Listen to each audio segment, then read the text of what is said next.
Ask literally anyone what they would do should they become the President of the United States for a day. Go on, ask anyone. They would all say we would uncover all the aliens the American military Space Force is hiding from us. Obviously, that would be our answer. But what is this mysterious Space Force which we will infiltrate and uncover secrets of the aliens from? Find out in the latest episode of Big Factz, American Space Force Explained. Subscribe to our channel and hit the notifications button below for more videos like this. Truthfully, we rely on satellites even more than we rely on our smartphones. Air Force satellites perform a lot, and we mean a lot of civilian tasks like organizing GPS systems. Almost every single call made to 911 depends on satellites. Of course, all of these satellites are not created by the Space Force, so why do we give this organization credit at all? That's because we can't just put up satellites in space and expect them not to be in danger. It is like sending your kids to preschool on a bus alone, without any "don't take candy from a guy in a van" lecture. So yeah, we don't want our kids to be kidnapped, and so we have an organization that protects America's vulnerable orbital networks.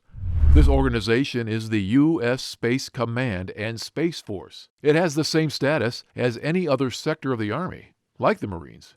But this organization is relatively new. Even before it was formed, the Pentagon was deploying satellites. Therefore, it has a huge task of trying to justify its existence. People always saying that intelligence, rather than muscle, is needed for space protection. The Pentagon had the intelligence. People thought wrongly. People are silenced because the Pentagon famously messed up during the Cold War and devastatingly understated just how much danger Russia and Chinese weapons presented.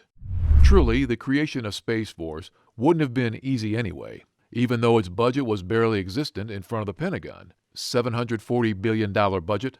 The real problem was, as always, Donald Trump. Oh, he didn't oppose it. Quite the contrary, he accepted it too much. His campaign managers sold Space Force merch. Trump himself sealed off many of the deals and even told them how their uniform should look. It seems like that the only people taking Space Force seriously are its commanders. J. Raymond, the first commanding general, says that an entirely space-based organization is the proof of a modern society. But modern society operates on more than just missiles. There are more subtle space weapons, and the space race has a lot more players. And the old players are coming up with new strategies. Both China and Russia recognize the need for a highly sophisticated space force and reorganize their military for necessary accommodations. The U.S. responded with a lot of technology being invented, and of course creating the Space Force. Why aren't we mentioning what kinds of technology? We don't know, and neither does anyone outside of the government. If we became president one day, we will let you know. This brimming war is kind of sad when you think about it, because until recently, space was considered to be the one place that was peaceful. We used to think of that. Laugh out loud. Who is going to attack GPS satellites? It takes like $1 billion. And of course, we weren't wrong. Attacking a satellite was tricky and expensive, but not anymore. The extent of this danger has increased so much that the Navy has started to train its people in the classic sailor manner, navigation by the stars, because GPS systems left them quite vulnerable to attack. Another reason for the creation of Space Force is that satellites cannot be operated by one man who is great at keeping secrets. They are operated by multiple companies who need management. But turns out, leaking of secrets wasn't the concern here. It was the lack of sharing information. Every organization kept pieces of information to themselves, which left the central government scratching their heads as to what was going on. So, we have established the Space Force. What now? We have to figure out what to call its members. After all, we call soldiers of different sectors, sailors and Marines. Should Space Force members be called Airman, Spaceman, Superman? But despite all these pressing questions, the making of Space Force was assisted by none other than Donald Trump, a famous businessman who made it clear that he wanted to be involved in every single part of the Space Force, from the uniforms to the building designs. And despite we are sure everyone not being very fond of him, the commander of the Space Force could not exactly refuse Donald Trump when he requested a huge meeting in the Oval Office. So the commanders went ahead and presented the long list of frontline questions, the first of which was the deciding of the official seal. There were 4 options, narrowed down by a huge and lengthy meeting with advertisement agencies and Air Force members. They were all printed and presented to the president. Trump took his time studying them, but in the end, he was able to make his decision. A silver delta symbol circled by a white and orbiting spacecraft surmounting a blue globe. Of course, pointing it out was not enough, so Trump took out his pen, circled the logo, and gave his autograph. What happened next? Served the creators of Space Force a satirical Netflix series? Quite well. Trump insisted that Melania, the First Lady, should help design the uniforms, not because she is a Giovanni-level designer, but because she apparently has impeccable fashion sense. It was quite comedic. And what happened after that served Twitter with a full day of memes and entertainment. Donald Trump, without informing the Pentagon, posted the seal, which he called a logo. The people went crazy over this, particularly after someone pointed out that the seal looked a bit like Star Trek's emblem from the fictional space organization. And that is just not being petty. Paramount Pictures had to request a conference call with the Pentagon to ensure that their trademarks were not infringed upon.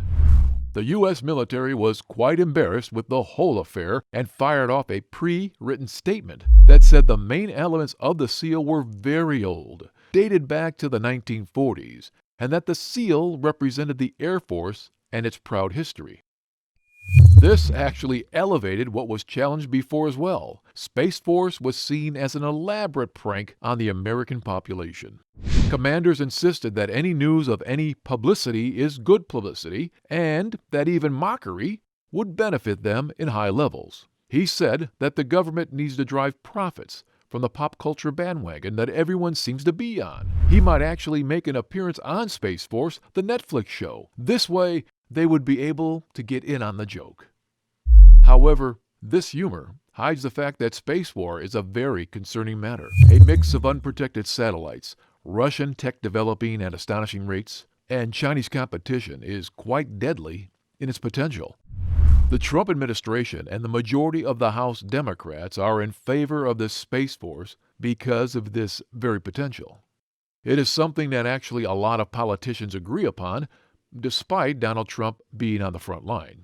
The entire operation was not well received in other countries. Both Russia and China said that this means the U.S. is making weapons out of space. They also said that the creation of Space Force violates the international consensus that outer space will only be used peacefully and never for war. This can, of course, destroy global strategic balance and stability. The head of Russia's space program addressed many countries, including Brazil, India, China, and South Africa via video conference. In the address, he said that he called for space free of weapons of any type to keep it fit for long-term and sustainable use as it is today. And this point of view is not just coming from the so-called enemies of the United States. Some U.S. critics and arms control analysts have also said that this creation of Space Force makes conflict a lot more likely than if Pentagon simply protected satellites. This weird new race for space can turn the universe into a war-fighting domain, sort of how countries lay claim to the air. A completely different branch of the armed forces for space can risk the militarizing of U.S. space policy and might promote insane weapons to be used in space. On the 17th of June, the Pentagon revealed its defense space strategy that said very clear that it was going to create weapons, coordinate with allies, and prepare for war in space. What has become apparent after the creation of the Space Force is that there are no comprehensive international laws about military action in space. Of course, there is the 1967 Outer Space Treaty that forbids countries from deploying nuclear weapons or any other kind of weapons of mass destruction in outer space. But that is so generic, and it only mentions nuclear weapons and could not acknowledge the plethora of new weapons that have been created. So what happens when there are no strict rules in space about this sort of thing? Of course, there is no protection of satellites unless space is militarized, and the whole ordeal led to many countries developing weapons that can be used to destroy satellites. And what happens if that organization, like Space Force, is created? This has generated constant debate between the U.S. military and activists. The Army wants to bring in more allies. Right now, the White House is not interested in making new treaties based on space technology. But experts state that the situation will get harder probably. Right now, the UN officially recognizes about 90 countries who have space dominion. In March 2019, India tested a satellite destroyer, but it blew up its own satellite. Soon enough, it declared that it was in the elite Space Dominion Club. Yeah, this whole thing, including the Space Force, is taken as a joke for a reason. Countries are being nearly petty over this, and this 90s nation club is expanding as well. Soon enough, it will be joined with other countries like North Korea, Iran, and Pakistan, as they all have the technology and desire to go universal. Do you take Space Force to be a joke, or is it truly important? Comment down below and we'll pin the best one. Like this video and share it with everyone you know. Subscribe to our channel for more videos like this.